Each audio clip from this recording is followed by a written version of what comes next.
Dear students, I am Abdul Rahman, biology teacher, CHMHSS. Before discussion, all of you should be ready with textbook, notebook, pencil, pen and a rough paper. Okay. Today we will start the new chapter, that is windows of knowledge. To learn this windows of knowledge, you should know the previous chapter well. We will see that when we discuss on, you will see the importance of the first chapter. See the first page of the second chapter. A news has been given in the textbook. You can see in the screen. Specially trained dogs help to detect the victims and save their lives during the crisis. Okay, this is the main content of the news. Why the news has been given? Because to show the smelling ability or perfection of smell in case of dogs, comparing dogs with human beings. What is the difference between the smelling capacity of dogs and human beings? Dogs are having more ability when compared with human beings. What is the reason behind it? In case of dogs, the receptor for smell, we call it as olfactory receptors, are in large numbers. Example, a large scarf is required to arrange the olfactory cells of a dog. A large scarf is required. A big space is required to arrange the olfactory cells of a dog. If you compare it with a human being, a postage stamp, a small stamp which we are putting in the letter, etc., that space is enough to arrange the olfactory cells of human beings. Olfactory cells means the cells which receive smell particle, or we can say receptors. Last chapter you learned about receptors. Receptors are part of nervous system and it receives stimuli. Here the dogs are having more receptor than human beings. That is why the sense of smell having more ability when we compare with human beings in dog. The efficiency of smell or efficiency of sense organ is more perfect in dogs than human beings. Now in this chapter we have to learn about different sense organs. I think now you understood the importance of receptors in sense organs, influence of receptors in sense organs. In every sense organ there are receptors and the efficiency of sense organ always depend on receptors, mainly receptors. There are different type of receptors in our sense organ to receive stimuli. We have different sense organs. We have sense organ like eye, ear, tongue, skin and nose. All the sense organs are having receptors, and for the working of these sense organs there should be stimuli as well. Now see the table, complete the table, try to complete the table. Sense organ is given, then you have to write the receptor and stimulus. One example is given for nose. Nose, the receptor is olfactory receptor. Olfactory receptor is nothing but sense or smell receptors. Smell receptors otherwise known as olfactory receptors. The stimulus here it is smell particle. Smell particle dissolved in air is stimulus for nose, or the smell particles stimulates the olfactory receptors in the nose. Now you try to complete it. It should take 2 or 3 minutes to complete it. Meantime, we will go to the detail. In eye, there are photoreceptors. The receptor which receive light are known as photoreceptors, light receiving receptors. Then the stimulus, here it is light. Then in case of ear, auditory receptor or sound receptor, stimulus is sound. Tongue, chemoreceptors, the stimulus is food particle or taste particle dissolved in saliva, taste particles. Then skin, there are various receptors, receptors for touch, receptors for pain, receptor for hotness, coldness, etc., pressure, etc. Then stimulus for skin is touch, heat, cold, etc. are stimulus.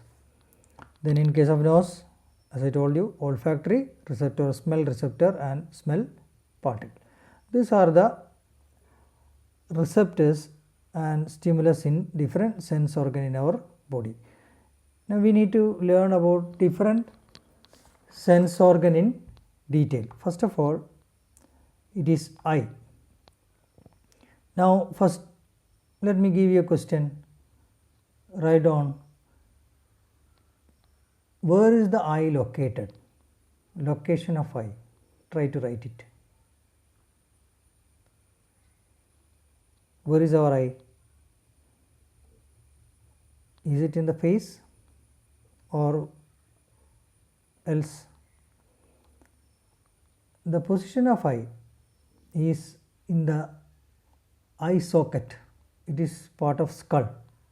Location of eye in the eye socket, it is part of skull.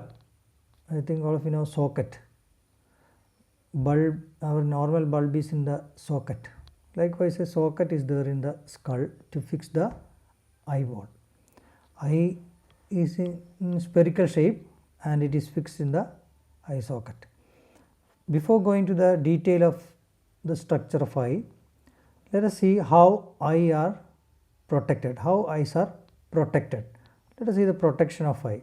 You learn the protection of brain, protection of spinal cord, etc. in the last chapter. How brain is protected? Brain is protected with skull, meninges, then cerebrospinal fluid, etc. Here let us see what are the protective measures. There is an eye socket, then external eye muscles, eyebrow, eyelashes, eyelid, conjunctiva and tears are the different means of protection of eyes. See how the different parts of eye which are protecting. First of all, eye socket. You can see the figure here, one figure here showing eyeball in the eye socket. See how this part of skull, you can see the bony socket, it is eye socket. Depression in the skull protects from all kind of injuries or all kind of external forces. Eye socket protects the eye. Then the second part to protect is eye muscles, external eye muscles. You can see the eye muscles here fixing the eyeball in the eye socket. Fix the eyeball in the socket. Muscles are the one, external eye muscles are the one fixing the eye in the eye socket. If it is not fixed well, there is no protection at all. Eye will not be in the eye socket. If fixing is done by external eye muscles. Then see eyebrow. Eyebrow, how the eyebrow prevent or protect the eye. Eyebrow function protect the eyes from perspiration and provide shade or prevent the flow of sweat into the eye. The sweating, if the forehead is sweating, the sweat will not go to eye, and it acts as a shade to eye. Okay. Then eyelid protect the eye from foreign objects and sunlight. Eyelids, the cover of the eye, always the eyelid will be opening and closing. Why opening and closing? Because it is means of protection. Protect the eye from foreign objects and sunlight. Then eyelashes prevent the dust particles that enter in the eye. Okay, eyelashes functions to protect the eyes from foreign objects, any dust, anything. It will produce sebum, some kind of sebum, a lubricant. Okay, lubricant that the eyelids, and acts as a protection for the eyes from tears also, these eyelashes. Then we have tears. Tears, see the role of tears. It always keep clean and lubricate the anterior part of the eye. Anterior part of the eye, it will be always wet because of tears. Then it gives lubrication to eye. Then another germicide, there is one germicide present in the tears named lysozyme. You should underline it in the textbook, lysozyme. It is an enzyme present in tears. It is an enzyme present in tears to destroy germs. Any germs enter in the eye, immediately it will be destroyed by tears. Any foreign body enter in our eye, immediately tears will clean up it. Any bacteria or anything, any germs enter in, the tears will destroy the germs with the help of lysozyme. Okay, tears, in tears there is a germicide named lysozyme. Then another part named conjunctiva. Conjunctiva, it is here. Here there is conjunctiva. In this diagram you can see the conjunctiva. Conjunctiva, I will show you the conjunctiva.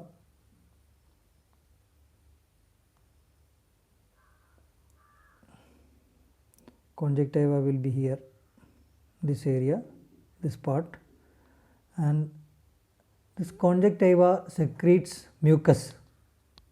Mucus is a cover.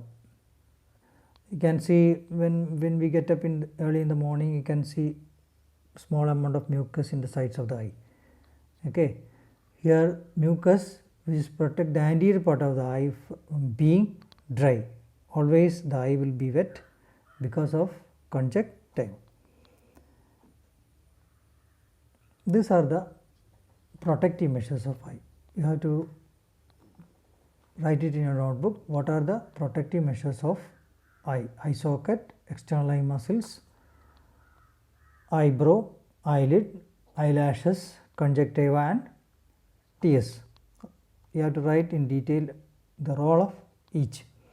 Now let us see the parts of eye.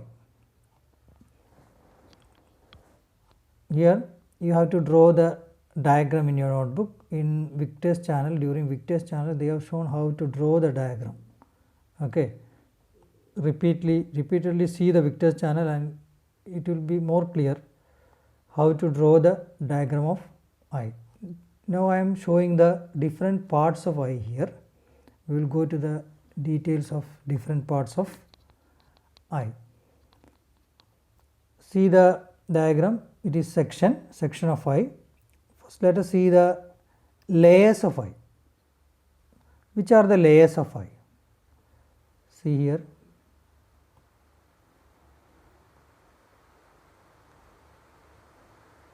Layers of eye. Mainly there are 3 layers of eye. Let us see which are the 3 layers of eye. Here there is a 3-dimensional diagram of eye. Here you can see it clearly, the 3 layers. These are the 3 layers.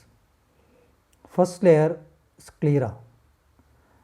When we learn the different parts of eye, you should know the peculiarity or significance, importance and peculiarity of each part, then the function of each part. These are the two main points to study. Okay. Sclera made up of connective tissue, it comes under structure part. Then what is the function? It gives firmness to the eye. White outer layer, color is white, it comes under structure. White color made up of connective tissues, the structure part. Then it gives firmness to eye.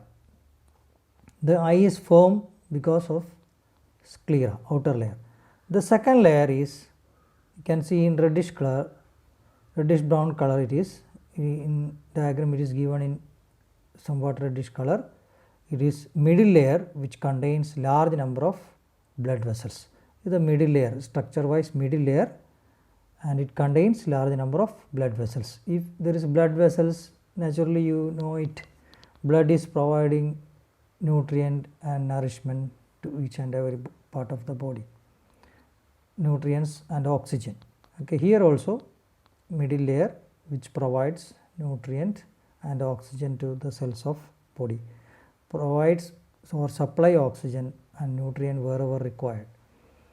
It is the middle layer. Then third layer, the inner layer, it is the inner layer which has photoreceptors. This is the layer, important layer, which is having receptors. Receptors, I told you, receptors are the important part of every sense organ.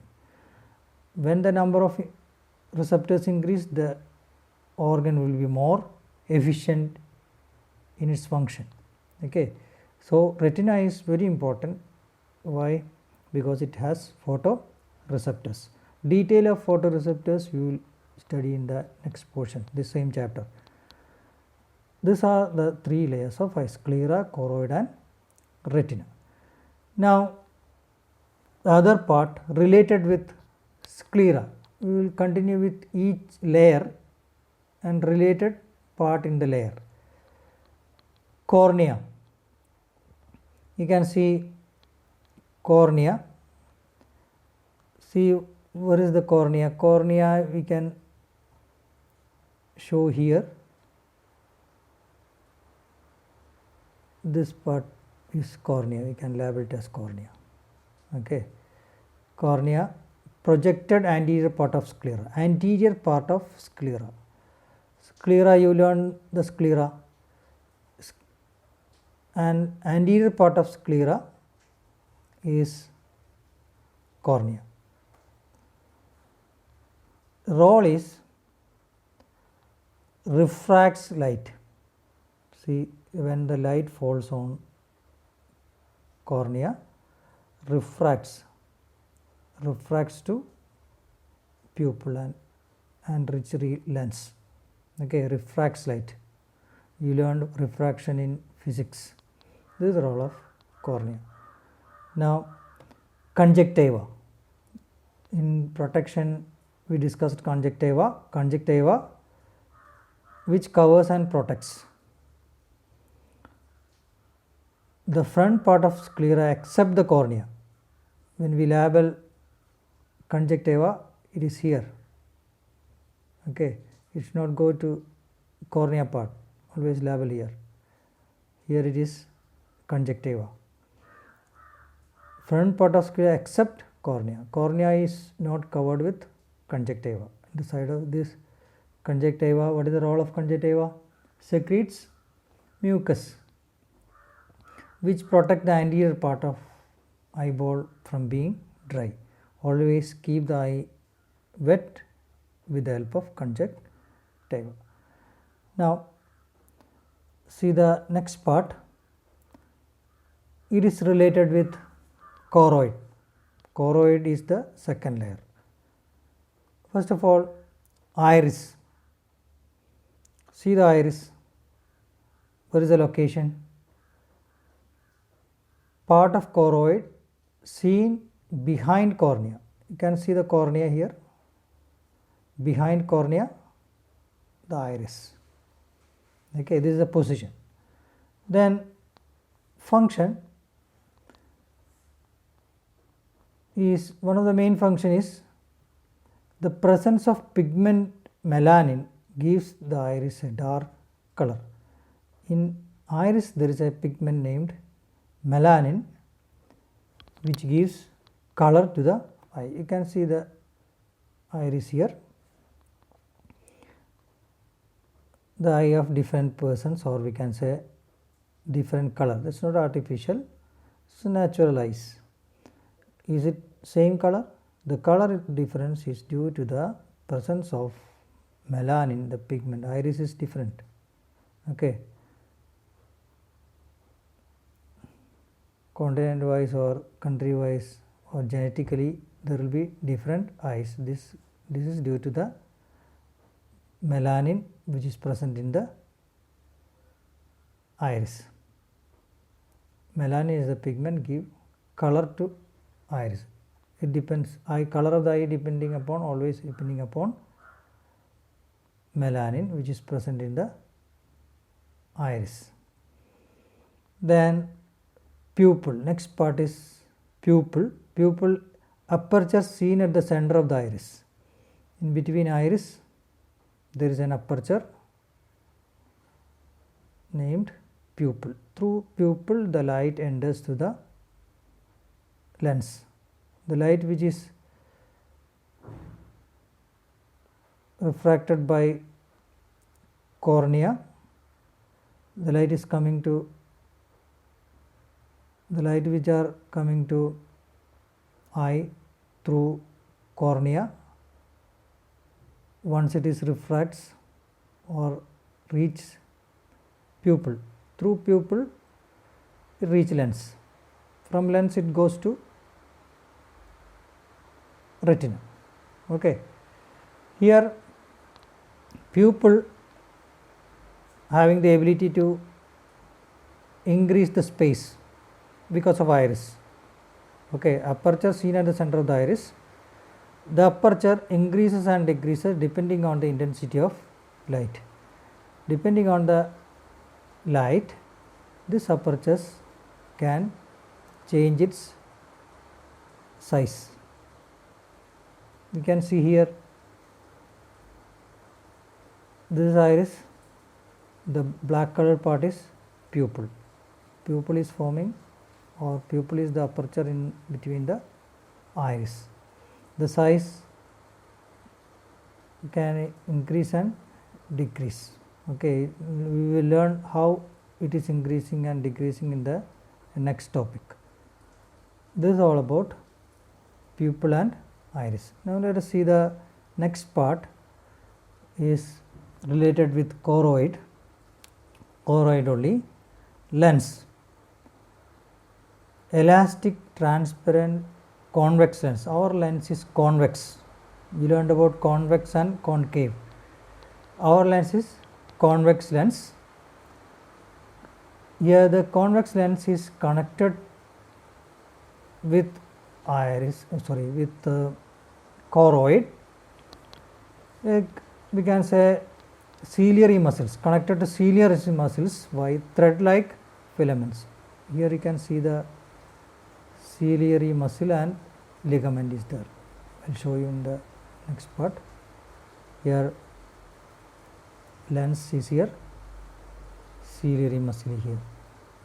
Then ciliary muscle is connecting lens with ligament. The line part is ligament. Okay. This is what lens is, convex lens. How the lens is connected with choroid with ligament and ciliary muscle. Then ciliary muscles. Ciliary muscles seen around a lens and help for contraction and relaxation of muscles, alter the curvature of lens. The curvature of lens increases and decreases with the help of ciliary muscles. These are related with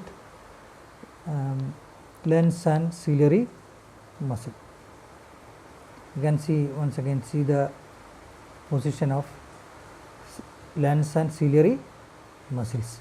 Ciliary muscle helps to change the curvature of lens, and it is connected to lens with ligaments. Okay. Then we will go to the third layer. Third layer is retina, and the part related to retina, one is yellow spot. Yellow spot, you can see the brown colored part, retina, and it is marked yellow spot. Yellow spot always comes parallel to lens. You will learn why it is given parallel to lens later. It is for the perfection of vision. In yellow spot, there are plenty of receptors. Receptors are there. Light receptors are seen. Many light receptors are seen in yellow spot. Large number of light receptors are seen in yellow spot. Okay, and it is point of maximum visual clarity. Always the images forming on yellow spot. Here you can see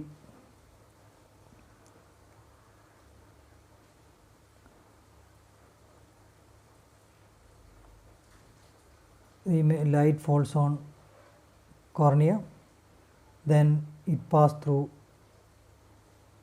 pupil, lens focus it on the yellow spot, image forming here, and the receptors in this yellow spot receives it. We will learn in detail.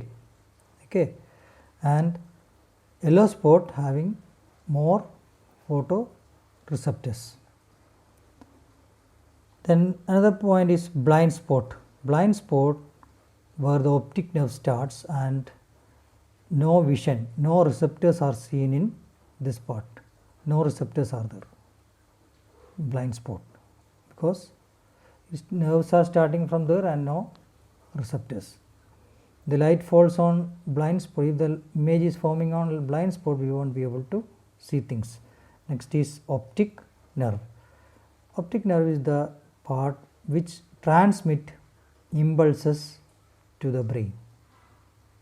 You learned about nerve, group of neuron. In neuron, group of axon is nerve. I am not going to that point. Here the optic nerve, then nerve of eye which carries impulse to brain. The impulse forming in the photoreceptor is carried by optic nerve, transmits the impulses from photoreceptor to the visual center of brain, that is cerebrum. We learned the function of cerebrum. Cerebrum helps for vision. You can see the highlighted part, optic nerve and receptors. These are the receptors. These are the photoreceptors. Two type of receptors are there. You will learn in detail in the next topic. Now let us see the figure here. Optic nerve is connected with receptors, and optic nerve carry impulse to the center of brain, that is to cerebrum, to see the things. Once the impulse reaches the cerebrum, we will be able to see.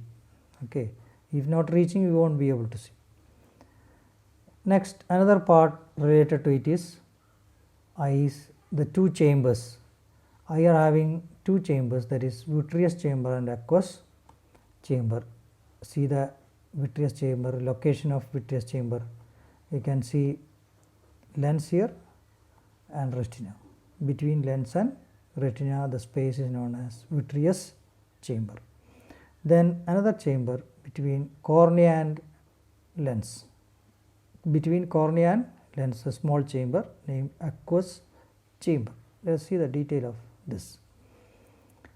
Here, aqueous chamber contains a fluid named aqueous humor, a watery fluid. Okay, let us see the role of this watery fluid. Here, aqueous chamber is filled with fluid named aqueous humor. Aqueous humor. The position of this chamber is between lens and cornea, between lens and cornea. Here the lens we have, then between lens and cornea. Then aqueous humor is formed from blood and reabsorbed blood, provides oxygen and nourishment to the tissues of eye, tissues of lens, tissues of iris, tissues of cornea, etc. is nourished by aqueous humor forming from blood and is related with the second layer, that is choroid. Through choroid, blood reaches or blood provides nourishment to aqueous humor. Aqueous humor provides nourishment to the tissues of eye. Then vitreous humor. In vitreous humor is jelly like. Vitreous humor is in vitreous chamber. So the vitreous chamber, and it is jelly like. Aqueous is watery like or watery fluid. Vitreous is jelly like substance. The function is maintaining the shape of the eye. It maintains the shape. It is the eye vitreous chamber will be filled with vitreous humor and give shape to the eye, position between retina and lens. These are the parts related with eye, different parts related with eye. See which are the parts. 3 layers sclera, choroid and retina. Then related with each layer there are different parts: cornea, conjunctiva, iris, pupil, then lens, ciliary muscles, yellow spot related with third layer, blind spot, optic nerve. Then we have main two chambers, vitreous and aqueous chamber and vitreous chamber, and the fluid present in vitreous is vitreous fluid, aqueous chamber is aqueous fluid. You have to make a table showing each part's peculiarity and function. Also you write the indicators given in the textbook, layers of eye and their function, position and significance of lens and cornea, position of iris and pupil, location and function of fluid present in the eye. Complete it. We will continue in the next class. Today we will wind up. Okay. Complete the note and study well. Victor's channel also taught this topic. Again you can repeatedly you can see Victor's channel, as well as this video also will be available in the YouTube. You can watch it whenever you want. Okay. Repeatedly watch it and study well. Thank you for listening. Bye.